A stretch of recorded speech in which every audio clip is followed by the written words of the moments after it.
folks, welcome back to Vulindela Africa. This is Chris once again.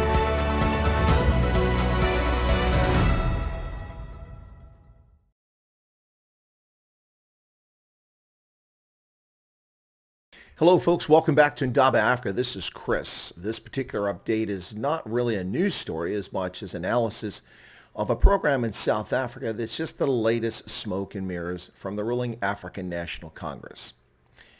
South Africa has a host of economic problems, not the least of which is its junk bond status, its deficit spending, its pervasive corruption, and a whole host of other issues which I'll get into in just a moment.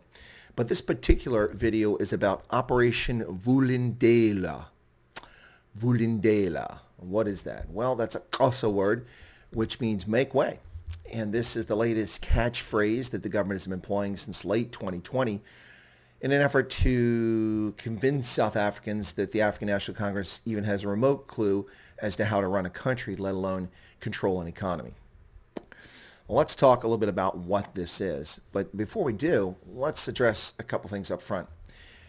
This is about infrastructure. That's the focus. But you see, infrastructure is not the proximate cause of South Africa's economic misery. Government is the problem. That's right. Government is the problem.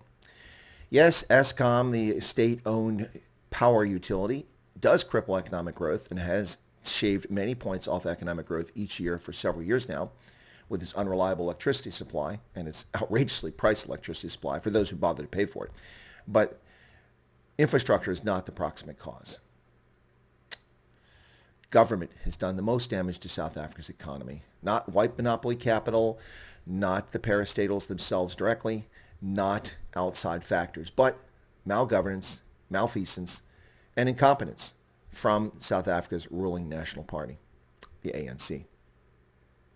Now, white monopoly capital is often characterized as the reason for poverty and wealth disparity in South Africa, but the government perpetuates this reality. If such reality exists, they perpetuate it with its constant intrusion into the marketplace and control of the economy. So let's talk a little bit about Operation Vulindela right now. So the priorities for this are four different areas: electricity generation and delivery, digital communications, water sector, and the freight transport sector.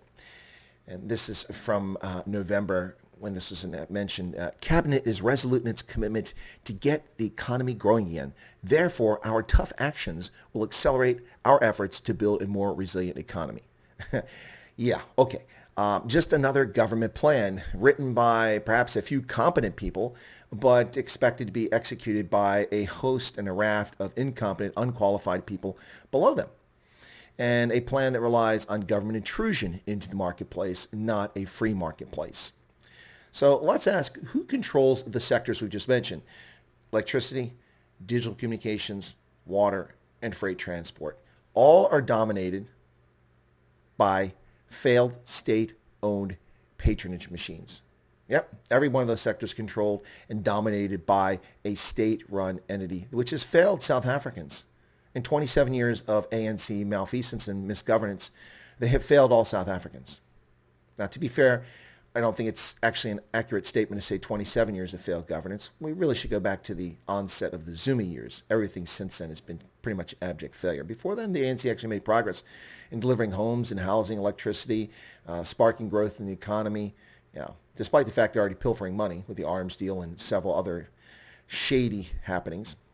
But these sectors are all controlled or dominated by government-run entities, which have failed South Africans. So the ANC's answer is, we're going to reform these failed entities yet again.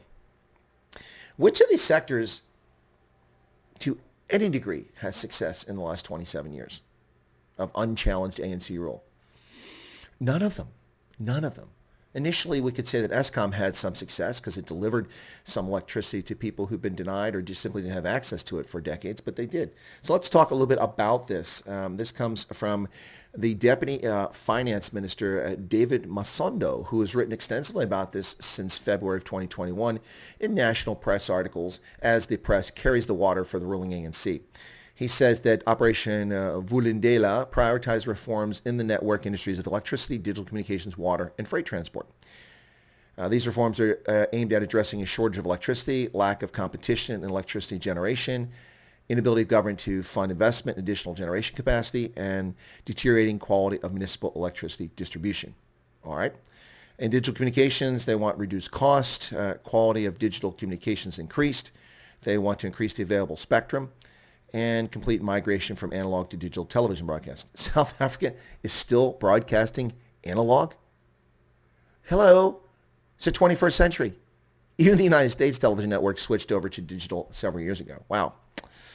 In the freight transport sector, they're looking at competitive and efficient freight transport. How can you have competitive and efficient freight transport when the state runs it? You have to allow other parties to participate. Yeah, in the water sector, the desired outcome is sustainable supply of water to meet demand. And they include structural forms such as water use licensing, independent economic regulator for water. So creation of another government position for patronage. Implementing the revised raw water pricing strategy. So setting the prices so you can pilfer money from people. Establishing a national water resources infrastructure agency, another patronage machine. Growth of government. And addressing institutional inefficiencies in municipal water and sanitation services. Okay. All right. How about any of those addressing the misuse and the dilapidated misuse of water resources and the dilapidated condition of water sources, transport, pipes? Yeah. No, that's the real problems in South Africa is the misuse and poor use of water, poor leadership, and poor oversight. Now, on the 5th of November 2020, Jackson Tembu, minister in the presidency, had the following to say. This is what they're talking about. They want to focus on infrastructure.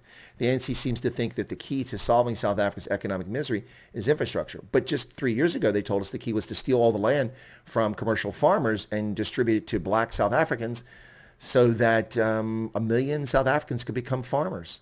Now it's, that's still on the table. But now the issue is it's infrastructure. We need more infrastructure.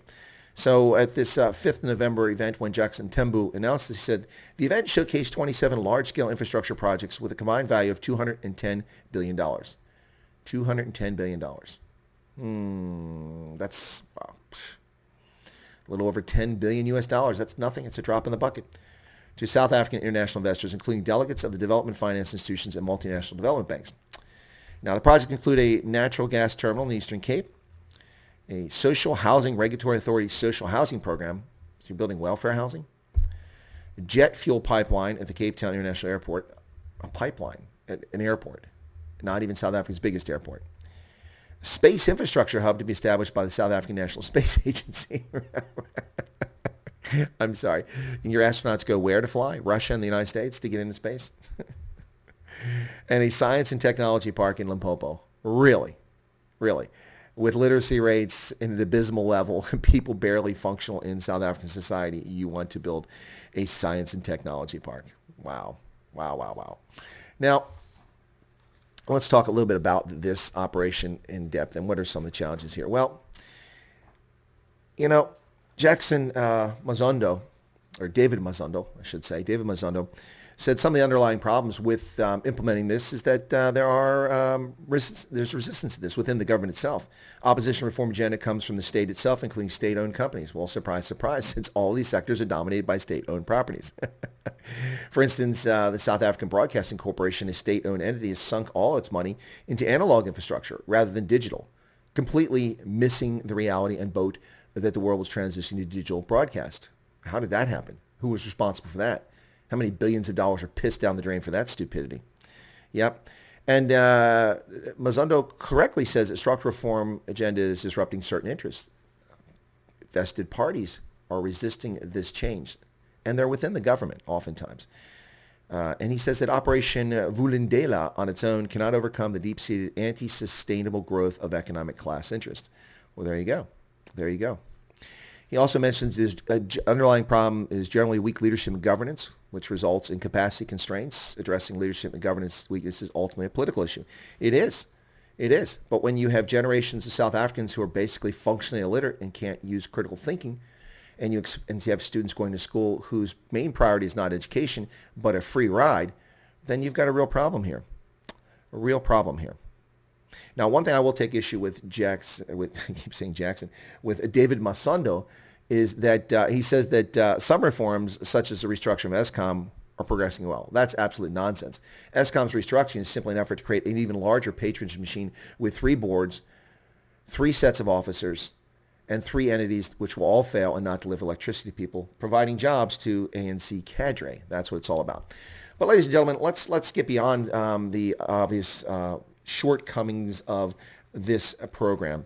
We're not going to be able to resolve all the challenges in this video about Operation Vulindela, but let's just talk about a few things that will change South Africa's economy and chart a better course. Keys to economic recovery, growth, and reduction in poverty across South Africa. Well, number 1 is abolish racial preferences.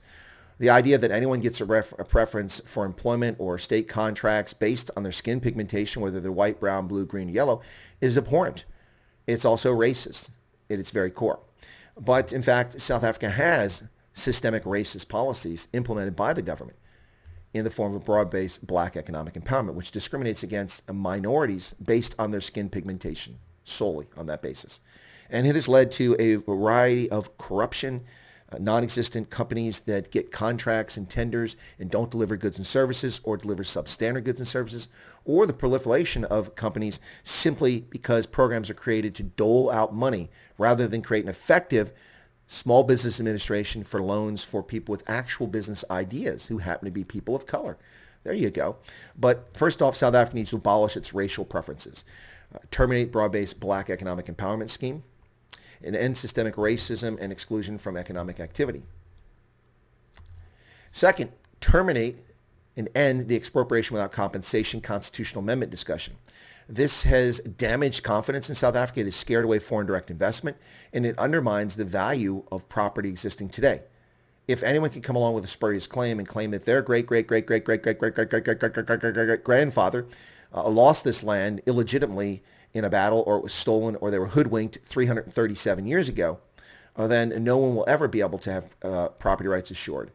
This nonsense needs to stop. At the CODESA, the Convention for Democratic South Africa conference that took place in the early 1990s in the transition to multi-racial democratic governance, the agreement was that no land claims could be before 1910, a reasonable date and a reasonable expectation. You see, 1910, there are still people alive who are directly affected by these events. They're not lost to history. They're not a consequence of conquest and settlement, but rather they are legitimate bases. People can make claims when their land was taken from them based on racial policies, which were immoral and unjust. And that's fair. And besides that, there was no country of South Africa before 1910. Going back to 1826 to complain about land as a consequence of the 9th Zulu or 9th Xhosa Boer War is ludicrous and unwarranted, and it undermines confidence. And this stupidity must end in order for South Africa to succeed economically. Next, reform the criminal justice system. White-collar criminals in South Africa, by and large, know they're going to get away with it. And so do blue-collar criminals. Virtually no one is arrested, tried, and convicted and imprisoned for their crimes in South Africa. The rate of incarceration, conviction incarceration, is abysmally low for the number of crimes committed. And one should set an example for this state capture and white-collar crime. This is where the focus needs to be in order to send a chilling message to those who would be put in entrusted positions of power responsible for overseeing life in South Africa and abusing it. They should know that a jail sentence awaits them if they take such action. Properly train, fund, and equip the South African Police Service. SAPS is underfunded, poorly trained, and poorly equipped. We see this over and over and over again. Overreactions by police, underreactions by police, no reaction from police, poor response times from police, running around like the Wild West, shooting at cash in transit, heist robbers, running down streets, endangering civilians, ignoring farm murders and rural insecurity. SAPs don't have competent leadership across the board because of political interference and intrusion into the police service. They're not fully funded, and the force is too small. And it's demoralized. Why should cops do their job when they're simply attacked all the time as racist? No matter their skin color, they're called racist and attacked by South Africans on the left. Or why have morale when everything you do is simply undermined by a lack of prosecution? What's the point? Certainly, effort needs to be put into that. And why is that important? Well, because if you want investment, if you want growth, you can't have any of that when people spend all of their time hunkered behind walls, not engaging, not going out, not having free flow of ideas because people terrorize they're going to be raped, murdered, robbed, shot, kidnapped, their homes looted and burned, their businesses attacked. And this is the state of lawlessness in South Africa. Until you reform this, confidence won't return and people will not sink their assets into South Africa, both foreigners and South Africans. Privatize the corrupt, inefficient, and failed parastatals. South African Airways should be nailed to a tombstone, disbanded, and stay out of the business of running airlines. Government of South Africa. This white elephant prestige ego trip to have a state-owned carrier is a legacy of the 1940s. Grow up and get real. The government has no business owning an airline, let alone propping it up with billions and billions and billions and billions and billions and billions more of rand for a company that doesn't even fly anybody. What the hell is going on here? We know what's going on here. This is a place for the ANC to filter money to and pilfer money to for its cadres. That's the reality. Eskom. What a disaster. Instead of taking an appropriate approach with Eskom, which would have been to take the company, look at a rational regional basis, break it into several separate entities, privatize it, retain 40% of the shares for a national sovereign wealth fund to benefit all South Africans, and then capitalize and sell off the rest to private interests to allow them to compete and deliver electricity. I guarantee within a short period of time, South Africans will no longer be experiencing blackouts. They'll be experiencing a surplus of electricity for those who can afford to pay for it. Yeah. Transnet, same sort of problem. Airports Company South Africa, South African Broadcasting Corporation. This state project now seeks to penalize and tax households in South Africa, whether they watch this boring, inept, corrupt patronage broadcaster or not. You know, bad enough that they're already collecting television licensing fees. That's disgraceful. That's not exactly acceptable. They're propped up by money just because someone owns a television set. And now they want to take money from your pocket simply because you live in a home. And finally, another top-level thing that can be done to fix economic recovery, growth, and reduce poverty in South Africa is to reform the electoral system. What am I talking about? South Africa is not a democracy. That's a farce. It's an absolute farce. It's a country ruled by corrupt political parties. There you go. That's the bottom line. Let's be honest about it. Voters don't go and vote for a candidate. Nobody voted for Nelson Mandela to be president or Thabo Mbeki to be president. Well, not nobody. Members of parliament did, but not citizens. Citizens didn't even vote for them to be representatives in the parliament for them. Because what happens is the parties form a party list. The vote is held based on the percentage that you get in the vote. Your party gets that percentage of seats in parliament. So I don't get to vote for Vulindela or Cyril Ramaphosa, and nor do you. Of course, I don't because I'm not even South African. But the point is that South Africans don't get to vote for candidates. That leads to parties where party comes first.